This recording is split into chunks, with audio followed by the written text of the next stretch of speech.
Welcome back to the Poultry Leadership Podcast, the show dedicated to exploring the strategies, mindset, and experiences that elevate leaders across the poultry supply chain. Today, we're going to do something a little different, but incredibly important. We're looking forward to the future leaders of our industry. We often talk about executive presence in boardrooms, but where does that journey truly begin? For thousands of influential professionals in agriculture, it starts with a blue jacket. That's right. We're talking about National FFA organization. My guest today is a prime example of the impact FFA has. William Rogers, a dedicated student at Michigan State University. William is currently navigating his agribusiness studies as he joins us with firsthand experience in developing leadership, public speaking, and real-world agricultural skills, all thanks to his time in FFA. Whether you are FFA alums, a parent, a mentor, or a CEO looking to hire the best new talent, this conversation is for you. We are diving into the core values of FFA, exploring William's view on what true leadership looks like in action, and discussing how youth organizations are directly shaping the skill sets needed to run the complex poultry businesses of tomorrow. So let's stop talking about what leadership was, and let's start talking about what leadership is becoming. Welcome, William. Thanks for having me. William, I know I caught you in the middle of doing homework, and I really appreciate you joining us on the show today. Can you do me a favor and just tell the audience who William Rogers is? All right. I'm William Rogers. I'm the 2025-2026 State Vice President for Michigan FFA. I'm from Saline, Michigan, which is right under Ann Arbor. And I'm very happy to be here and happy to represent the poultry industry today. Well, thank you. So how did you get started in FFA? I got started in FFA because Mr. Meller, which was my ag teacher, he came to our middle school and started talking about it. And I didn't really know what it was. I didn't even know I had family that were in it ahead of me. But he started talking about the broiler contest and how he raised chickens in the classroom. And I thought that sounded pretty good to me rather than doing homework, just to be able to raise chickens, which is something I already did. It really interested me because it was, something I wanted to put my future into was farming and raising animals. But did you grow up on a farm? I did not grow up on a conventional big farm. I had a farm family and was surrounded by a lot of people in my community. But for myself, I just raised my own animals for the fair, did a little bit of small time like animal breeding and growing plants like growing pumpkins, popcorn, and gourds. Did a lot of my own things. And with all of this FFA stuff, how do you go from being probably a member of the Saline chapter to vice president of the Michigan FFA? Yeah, so everyone's path is really different. Mine is kind of interesting. So like I said, I started in FFA because I wanted to do the chicken project. I did not see myself as a public speaker or as a leader or anything like that. My teacher, this is like a step-to-step process, but my teacher, he encouraged me and said I needed to participate in public speaking. So I tried it my first year and I worked really hard on it and I made it all the way to state convention and got fourth in the state as a freshman. Then I decided I really liked FFA and I wanted to keep working hard and getting better and improving leadership. And I would not be even talking here if I wasn't forced to do the public speaking back then because I would be too nervous. But then I ran for chapter officer, became chapter reporter, and then the next year, Mr. Miller encouraged me that I needed to run for regional officer this next year. So I said, all right, I guess I can try it. And then I ran for it and I got regional sentinel. And then that same spring, I got chapter vice president. And I very much enjoyed both of them, even much so that next time I was going to be the next spring running for regional officer again. And I became regional president and chapter president. So I just worked my way up and I just loved FFA and loved every minute of it. Wanted to keep getting better and better. And then came state office, which was the scariest one so far. And Mr. Meller said that he thought I just really had talent with being a leader and trying to encourage others and being a part of agriculture. So he really wanted me to try it. And I tried it and I ended up making it on the team. I think it worked out really well that way because I have so far been able to talk to a lot of students across the state and hopefully got them a lot more interested in agriculture and FFA as a whole. Well, William, it's interesting because I go back to you were talking about as a freshman, you were forced into public speaking. And I can't even imagine doing public speaking when I was a freshman, being embarrassed, standing in front of class, caring what my peers thought. All that stuff was that was way more important to me than what a teacher's saying about public speaking. That's crazy. So way to listen to teachers. Is there any other really key influences that people that really mentored you as you grew through this process? Oh yeah, there's plenty of people. I also had another teacher, Mrs. Lepresto, who my last year helped me through state office. So she just encouraged me to keep on going, even without having Mr. Miller anymore, which was my driving force. I had a 4-H leader, Mary Hammer, who encouraged me through all of it and taught me a lot about agriculture and taught me how to be more of a leader. Both my parents supported me through all the years and told me I could do anything pretty much and told me that I was capable of it. And then Ryan Rowe was the CTE director, the consortium director at Saline for the county. And he encouraged us all to, participate in these different CTE programs and get more involved in all that stuff. So there's been a lot of more people besides that even. Those are the ones that are at the top of my head. There's so many people that come into it. Well, listeners, I get to, be on this Google Meet with this young guy, and man, the passion he has for what he's talking about and the people, it really shows well beyond his age. And so let's get into a little bit more about what FFA is. Can you just broadly tell me what's FFA? Right. So the National FFA organization is pretty much just a melting pot of people from all different backgrounds representing agriculture in all the different areas. So we focus on premier leadership, entrepreneurship, community service, and many other areas. Students across the state and across the nation all have their own SAE projects where they get to record what they're doing and what they're interested in, become better at it. And they also get to participate in contests all across the state, whether it's leadership or skills contests, to become better and have personal growth throughout the years. So FFA is pretty much can be a mixture of everything, and it's whatever you decide to put your interests into. And ag education is bigger than just a farming club. It's an intracurricular thing that involves school and involves, learning and becoming smarter in your area. So that is interesting. You use the term melting pot. And this last summer, man, it may have been last winter even, I got to attend the state conference here and just see the melting pot. Students that I would have never imagined just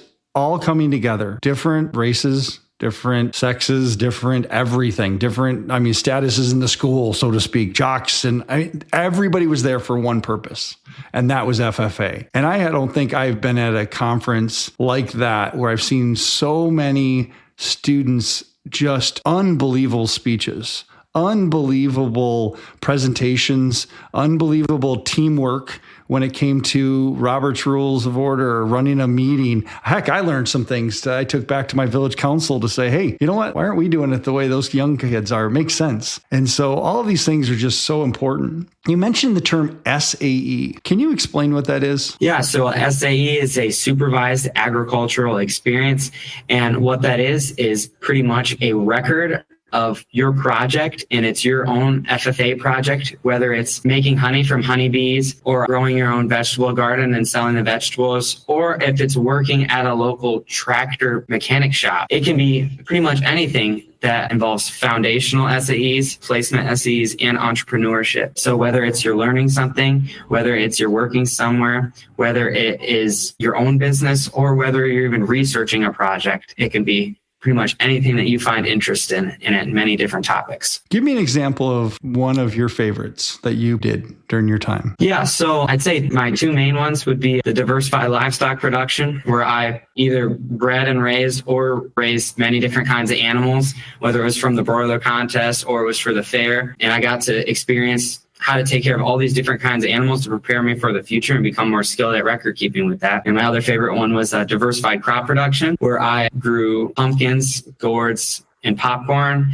and I got to learn more about how to do that and how to keep records and sell and market my products and really improve myself as an ag businessman. Now, these are traits that I don't think non-FFA kids are really learning, but they seem very valuable for business. Which skills do you feel that you gained the most from? Well, I think that there's just so many to choose from. I guess one of them would be specifically sales. I think it's a real skill to be able to have a product and know how to market it and know how to reach your audience. If you aren't reaching your audience, then you aren't going to sell any of the product that you're trying to sell. And it's also not just about selling, it's about connecting with people and building relationships, which I think is really important. So learning how to be a good salesman, and yeah. So when it comes to some of the more technical technical aspects of an SAE. What are the more challenging parts of an SAE that you found that you had to kind of stretch yourself and figure out? I'd say definitely the most hard part about an SAE within the record keeping, because what we do is, as of right now, we're using this thing called AET, or Ag Experience Tracker, to record all of our records. And one of the hardest things for me, at least, and I know a lot of other people, was keeping track of financial records. So within these projects, you have to keep track of when you bought something, how it depreciates value over time when you sell it. And it's a lot to know and understand how the app works and can figure out how to use it to put it into your records. Because for me, I'm not a very technologically, on the computer advanced person. I'd have to learn it from scratch because I didn't grow up knowing how to take computer records.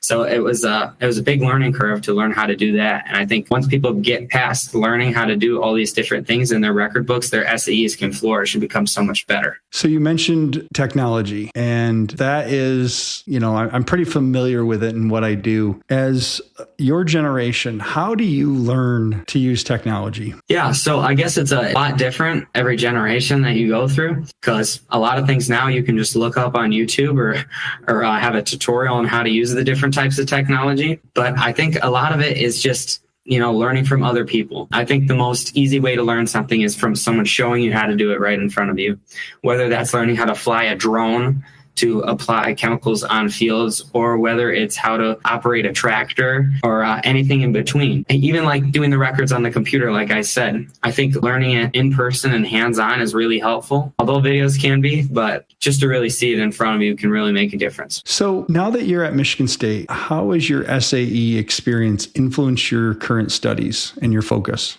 Yeah, so exactly. I had a bunch of different SAEs, more than the ones I just stated, but most of them involved a lot of different areas of agriculture, either working on farms or having entrepreneurship with crops and livestock. And this all accumulates into agricultural business and possibly running my own ag business, which I want to run my own ag business and farm one day. So I went to the agribusiness degree because it focuses on how to keep records and how to know the economics of your situations, whether you're marketing your animals, your crops, or anything in between. So no matter which way I go in ag business, whether I decide to farm sheep or sweet corn or honeybees, I can make my way and know how to run my business. Okay. So FFA prepared you for college. You've kind of gained your it, or what you're really passionate about. You were able to identify that through FFA, which not many people have that opportunity, just work in the summer job. I'll tell you that right now. People, look at work as, hey, I've got to go to work today, and it might be fast food, might be something else. And sometimes they don't look at it as a way to learn. Give me a story or a time where something just clicked,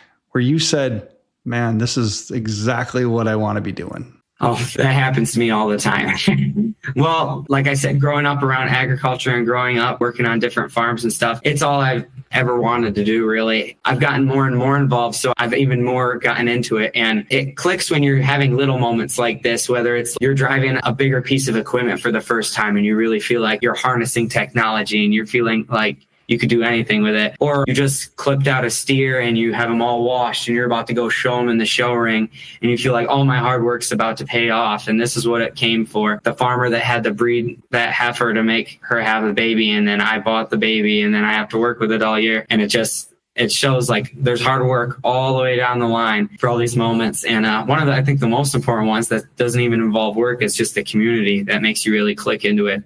Being a part of a farming community, once you're done working for the day, being able to connect with others and, help each other out. If you're done with your work, go help out someone else. And it's not always about a competition. It's about making sure everyone, can do their best in what they're trying to do. All right. You're the future leader. Give me an aspect that makes a good leader. I think one of the most important things about being a good leader is having an open mind. So if you're meeting someone new and you don't know anything about them, don't judge them right away just because they might be different or from a different background than you or have different interests. You can influence that person no matter how different you are than them. It's helping them find what their interests are and what they want to put their focuses into and helping them become better at it and hoping that they'll flourish in their own way. That is a very great aspect of leadership. So when you and I talked a little earlier, you mentioned one of your passions for other FFA members. Can you tell me what your passion is when it comes to sharing with others? Yeah, so I think my main passion about being an FFA officer and being with other members is helping people feel like they're good at something or like they belong. A lot of people that are put into FFA aren't necessarily looking to take the class. They might think it's a blow off, or they might think it's something stupid. Or they might think they're not good enough to participate in it because they didn't come from a farm background or anything like that. But I personally think my most important thing is to make sure that these people can find something that they're really interested in, and me and other leaders alike can help them flourish in that area and try to better themselves and create a new sense of leadership, not just for themselves, but to help others in leadership as well, and through their FFA projects and all those areas. Okay. It's interesting to see that passion come out at such a young age, because helping others find their way is something that, usually it's, coaching later on in your career, and you're like, hey, I'm going to start helping people find their way. And here you are before you even get started going, hey, how can I help you find your way? That's a huge, huge kudos to you, man. That's next level stuff. And that's incredibly, incredibly thoughtful of you to do that. So I got a question. I grew up and what I'd heard of FFA was Future Farmers of America, and that's not true anymore, correct? Correct. Well, while some people in FFA might still be future farmers, we are the National FFA organization now, and that is because it's not only just for farmers, it's for people of all backgrounds and all different areas, no matter where you came from. You can be involved in agriculture in some way, because agriculture, the less than 2% are feeding the 100%. Everything you touch has agriculture involved with it, whether it's your clothes, whether it's your gasoline for your car, or the food that you eat. It's all involved with agriculture, and it's just helping people find their way through it, no matter if it's in the food industry or if it's in the livestock industry or the wool industry. Anywhere in between, there's a million different ways you can go into. And that's incredible, because I think more than half my listeners are people that work for the agriculture industry, not work in the agriculture industry, meaning we're suppliers, we're sales, we're marketing. And it's just amazing watching the presentations. I'm going to go back to that state conference experience, watching the presentations that talked about the business side of it, talked about the marketing side of it, talked about the technology side of it, the research side of it. There's a lot of people that go, yeah, science is important. I don't want to work in the barn.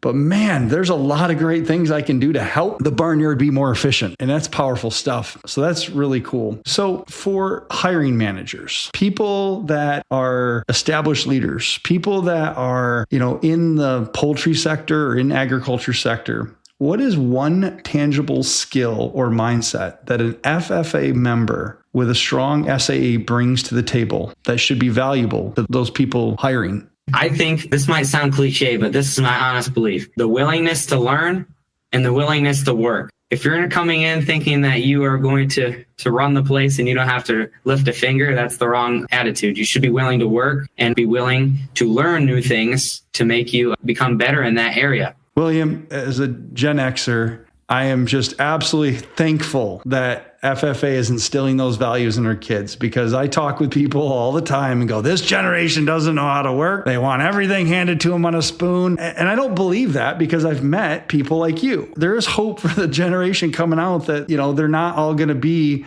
trained by AI, rely on AI and do all these things, but they're actually people that want to work and want to learn. And so, man, thank you for giving me hope. Oh, yeah, no problem. I hope all the FFA members feel the same way as I do, and I'm sure they do. Excellent. So, William, as we kind of go throughout, is there any aspect of FFA that I didn't talk about that you think is important to share with the audience? I think one other thing that can come off the top of my mind is talking about the leadership conferences in specific. So we talked a little bit about state convention, where all the people come together, but throughout the year, there's actually quite a few conferences where FFA members get opportunities to go and learn about new careers, how to be a better leader, how to make a chapter development plan throughout the year. There's so many different opportunities for different conferences, and that doesn't only limit Michigan. There's ones in Washington and DC. I went to two in Washington, DC, Washington Leadership Conference, and then as a state officer, I went to the summit. And those were both amazing experiences where you don't only just focus on farming. It's also about becoming a leader and putting others first, and not only just thinking about what's your next step, but thinking about what's the next step for others. And yeah, I think that FFA has so many different areas. We could probably sit here and talk for 5 hours about every single thing that we're involved in. But I think that FFA as a whole and Michigan FFA is incredibly diverse, and I'm happy to see it keep expanding over time. So if you're talking to a parent of middle schooler, high schooler, what would you encourage them to say to their kids to get them involved in FFA? Well, I guess the main thing I would tell is that your interests, no matter what they are, can be involved in agriculture and can be involved in FFA. We preach this in our workshops that we go around the chapters telling everyone, no matter what you're interested in, it can be involved in FFA. And I went to different middle school classrooms, high school classrooms. Some of them didn't think that they fit in because they didn't think it would be part of ag. I talked to one student, he's like, yeah, I just like working on my lawnmower. I like taking the engine out. I'm like, that's ag mechanics. There's a contest for that. That can be an SAE. You can start a small business with that. I mean, there's endless possibilities. And sometimes they just don't realize what the potential is. There are so many different areas in agriculture that are untapped. Like one thing that comes off the top of my head is photography. A lot of people want to think off the top of the head, what does photography have anything to do with agriculture?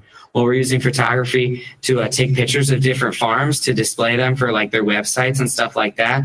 We're taking drone shots with photography, cameras that are on drones to scan fields, all different sorts of stuff. Veterinary medicine uses photography. Anything you can think of that you're interested in can be a part of FFA and can be a part of ag. So it's just really cool to inform them about anything that they like. That is cool.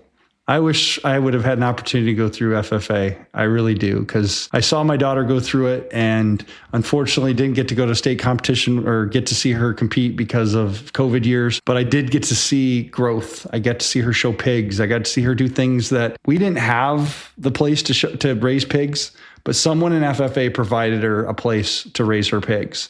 And we enjoyed them immensely because it saved us a lot of money at her graduation open house for barbecue. So that was her SAE, was to raise those pigs and be able to supply food to her graduation party. So that's awesome.